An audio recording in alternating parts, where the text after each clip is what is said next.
me, I'm kind of losing my voice. A lot going on today. I kind of want to give the 20,000-foot level, and then we're going to have a number of speakers, both from the police department here, Chief Young, and from the FBI. Obviously, a horrific thing happened tragically here in Oakland County again. So we've been through a number of these things, and the one thing that I want to make sure the local community is aware of first and foremost is this community works together hand in glove. This community takes care of each other. And we have been communicating regularly. I have been texting the chief, not just in West Bloomfield, but every place that's got significant houses of worship, Jewish facilities, synagogues, temples, you name it, over the past 2 weeks. Obviously, what happens around the world sometimes affects us, so we have to think about it and be prepared for it. So we've been talking. I texted actually the head of security from the temple 2 days ago and communicated some information to him. So the first thing the community should know is that we not just today work together, we work together all the time. Our state, our federal, and local partners. Number one. Number two, we train. In our world, preparation is important. We hope and pray it never happens, but that's not a strategy. Preparation is. So all of us have been training together for many years for active shooters or active assailants, mass casualty events, and tragically we've had way more than our share. So that is ongoing and is in place. The third thing is important to note, no children and no staff were hurt.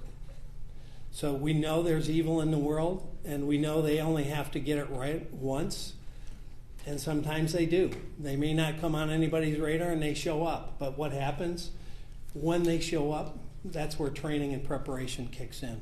The security staff did an amazing job, and you'll get some of the details on that, but they stopped the threat. No kids, no staff were hurt. Now there were some injuries and things that had to be taken care of. One of the head of security was taken to the hospital. He got knocked down by the car when it breached the building, and we've had 30 law enforcement officers taken to the hospital for smoke inhalation. So a lot of our folks from my SWAT team and other agencies are still in treatment because that building became engulfed when the car, and we'll learn all of that through the investigation, why it became engulfed in flames, what was the ignition source, and I think the ATF is taking that, the origin of that source and origin of the fire. But in any event, what it did, it caused terrible, terrible smoke in that part of the building. And so when all of our people collectively went in that building to search out the threat, to remove innocent, a lot of them took in significant amount of smoke inhalation, and they're at the hospital being treated. So I also know you're going to have a lot of questions.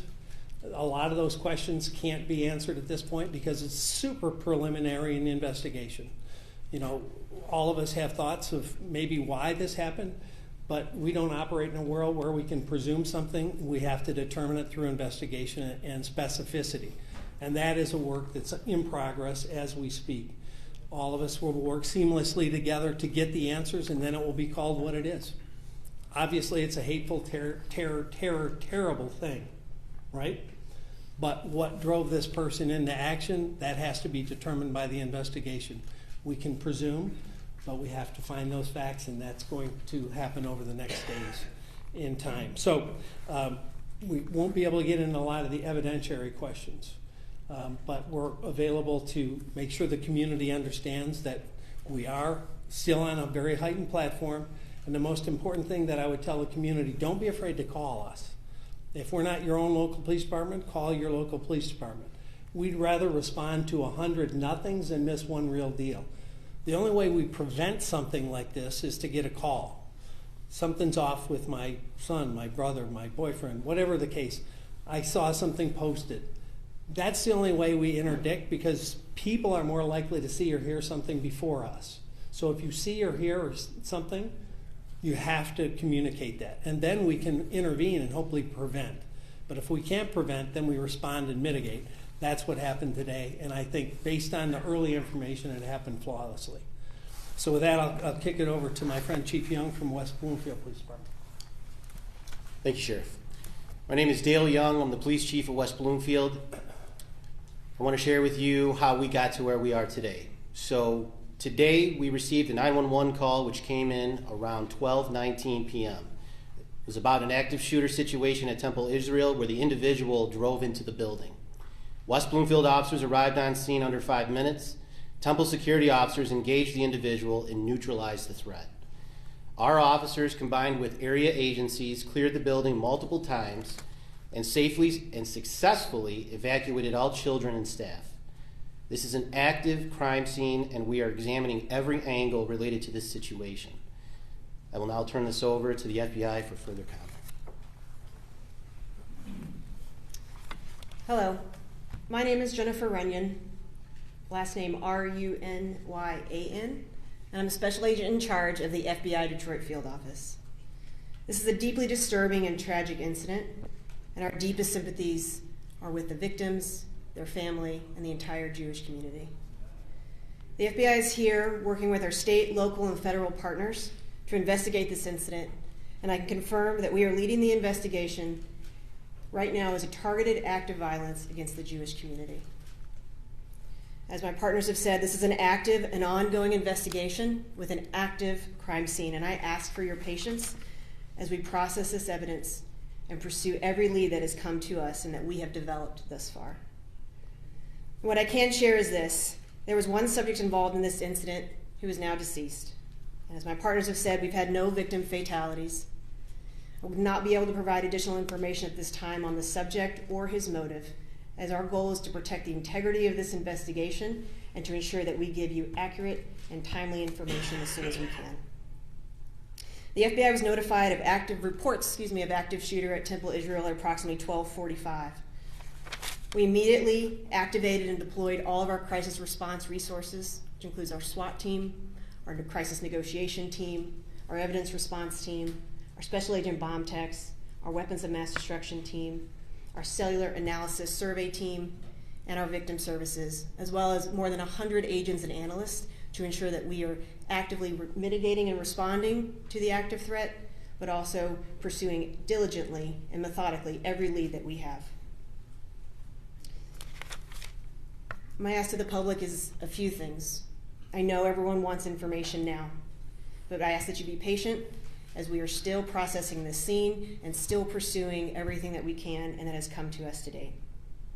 Second, we've activated a digital media tip line for any witnesses who has photos or videos of the incident today. They can upload those at www.fbi.gov/West Bloomfield attack, all one word.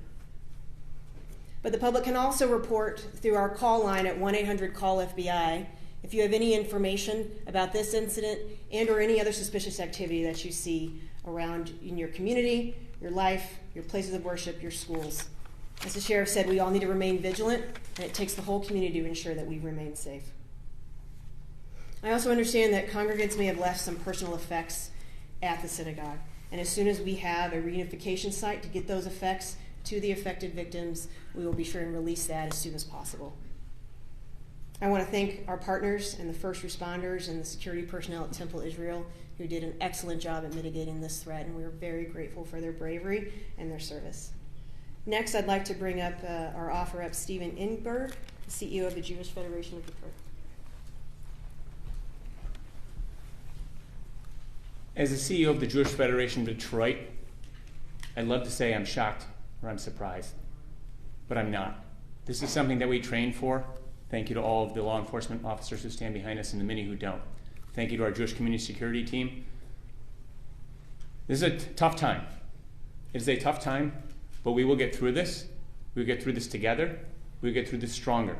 And we'll continue to be loud and proud of being Jewish. This will not change us. This will not deter us, and we will continue. With that, I'd like to turn over to Rabbi Ariana Gordon of Temple Israel. Thank you so much. As you've heard, there's so much that we don't know. We're going to be processing all of this in the days and weeks to come. But what I do want to say is a huge thank you to our law enforcement, to our Temple Israel security team, and to our early childhood center teachers who were the true rock stars of the day. They ensured that all of our children remained safe and calm throughout the entire day. and got every single child safely reunited with their parents this afternoon. And for that, I can't express my gratitude enough. We are really appreciative to all of you for making sure that everyone made it home tonight. Thank you for being here.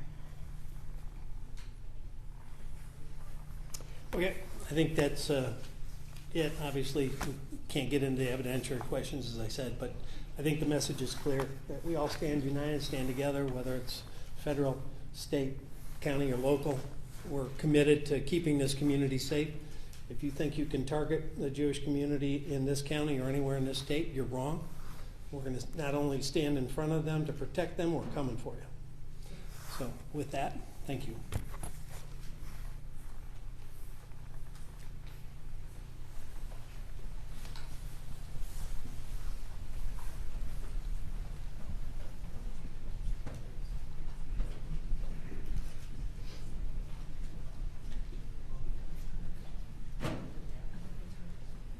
That will be all for our media event today. However, the FBI will be giving an update tomorrow.